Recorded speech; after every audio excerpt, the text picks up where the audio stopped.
When I go on a road trip and I am not in a rush, I appreciate this so much. I think many people actually overlook this. One underrated aspect of superchargers is that they placed them at really good locations. Places you would want to visit anyway, usually with food, shopping, and restaurants within walking distance, not just in the parking lot of Walmart. Hope that continues. It's really nice on a road trip because rather than having to plan out where to stop, the car's navigation system automatically plans out a nice trip plan for you. It even warns you when a location has little or no amenities, so you can choose a different location if needed. Talked to a guy last night who was curious about our Tesla. He asked how often I take it out to charge. I said never, I charge at home. He had no idea you could charge an EV at home. I think this sort of makes sense. This isn't some stretch of stupidity either. You don't fill a gas car at home, and charging networks are all the rage in the news. It sort of makes sense to ask how often do you have to fill up an EV. So James chips in with this comment: someone who doesn't know they could charge their car at home won't buy a Tesla because of the 1% financing rate. Never mind the fact that they also certainly don't even know about the 1% financing rate. I digress, he says. Anyway, I don't see Elon reposting that promotion that Tesla just started, but also he hasn't really posted much yet today, so there's a good chance he will post about it. At this moment, no one can make an argument, well, I don't want to buy a Tesla vehicle because the interest rates are too high. Well, you're only paying 1%. That's less than inflation. So it's a good deal. Assuming 46 weeks of Model Y orders in the US, which should be about 50,000, at 1% interest rate rather than 5% earned on cash could cost Tesla another 2 cents per share in 2024 EPS. We believe GAAP accounting requires that the discount be amortized over the term of the loan rather than taken upfront. We have always preferred offering lower interest rates on Tesla loans versus cutting prices because on the latter, the discount is reflected upfront. Gary is not changing any of his estimates based on this news. For this year, Wall Street is expecting a 3% year-over-year decline in deliveries for Tesla. And Q2 is expected to be 10% down year-over-year. And check this out. This is definitely positive for FSD take rates. Couldn't hold back. Ended up subscribing my wife's car to FSD as well. After the 6-hour trip to Fort Myers and then driving to Jacksonville, FSD is the most vital tool that exists when traveling. I would much rather give up Netflix, cable, Disney, etc., but not Tesla's FSD. Not that many people go on such long trips very often, but if you do, you will definitely want to have FSD. FSD has a rather interesting moment here. There's a do not enter sign, and the car sees the sign, stops it, then thinks it's a stop sign and keeps going.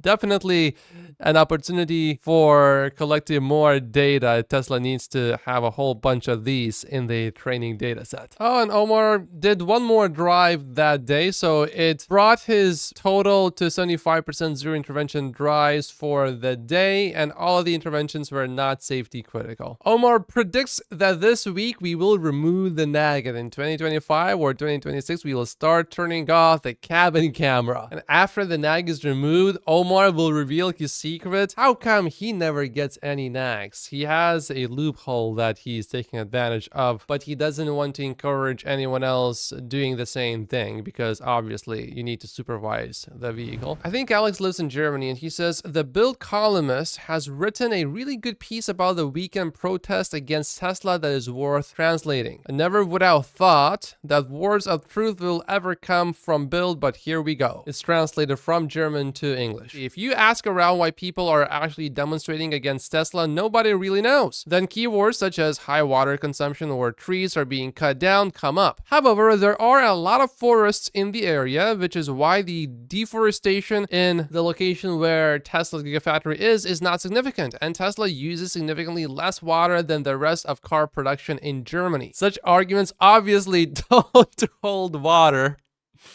And in fact, the attack on the Tesla plants in recent days was no longer about environmental protection, but about a communal experience of left-wing extremists who want to live out their hostility towards democracy and the market economy and always choose a new target to do so. In Hambach Forest was lignite. Now it is against electric cars, which are flatly described as harmful to the climate.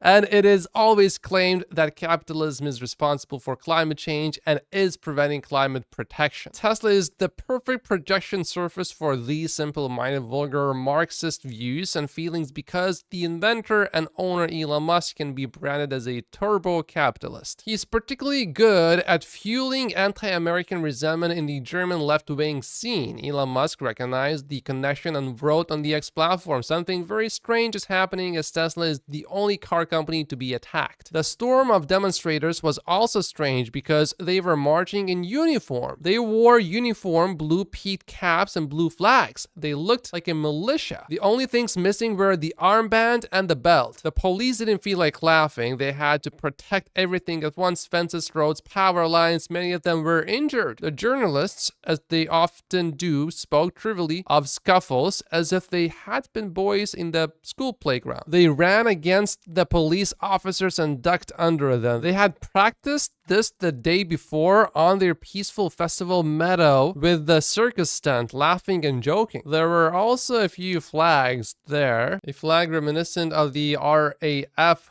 was seen. I know nothing about it, but it says it's a group that killed several industry managers. Violent criminals mingled with peaceful demonstrators, such as the members of the local citizens initiative. The peaceful demonstrators washed their hands of the violence, but they were covering up the violence with their presence. The opposition to Tesla is not only stupid because it lacks meaningful arguments, it is vicious because violence was planned and carried out. Ross Gerber is happy about his Cybertruck. My Cybertruck is working perfectly and is beautifully made without any issues. There's a lot of obsession about Tesla sales in China, but AJ points out that China sales account for 22% of Tesla's total sales. And the US is twice as important as China. The rest of the world is almost 1.5 times more important than China. Over 75% of Tesla's revenues come from outside of China. And speaking of earnings, probably less earnings come directly from China than from other places due to how vehicles are priced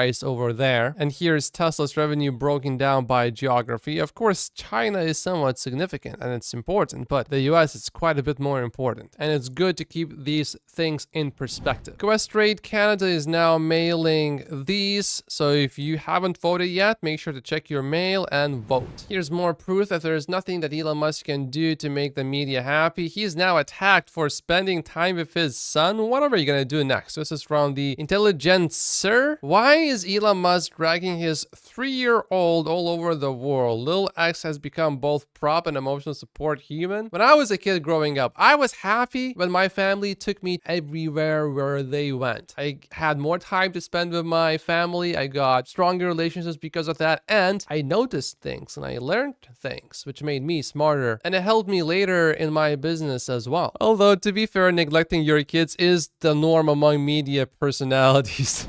This is interesting. 2024 is a very difficult time to sell EVs in South Korea, except Tesla. EV sales in Korea so far from January to April down 28% year over year. Domestic electric vehicles are not selling well, but Tesla is doing all right. It's up 155% year over year. Oh, Elon announces when the next Starship is going to launch. Potentially is going to be in June, in 3 to 5 weeks. The last time it went pretty far, so this is going to be pretty exciting. Legacy automotive manufacturers today. We know how to make horses, but notice people want automobiles. Instead of going all in on automobiles, we are going to sell you horses carrying an automobile on their back, and we will call them hybrids. What could possibly go wrong? That has to be one of the best ways to describe hybrids. Big shout out goes to Steven. That's it for today's video. Make sure to click the like button so that we can make sure that there's no shadow ban on this channel. Here's another video from my other channel showing that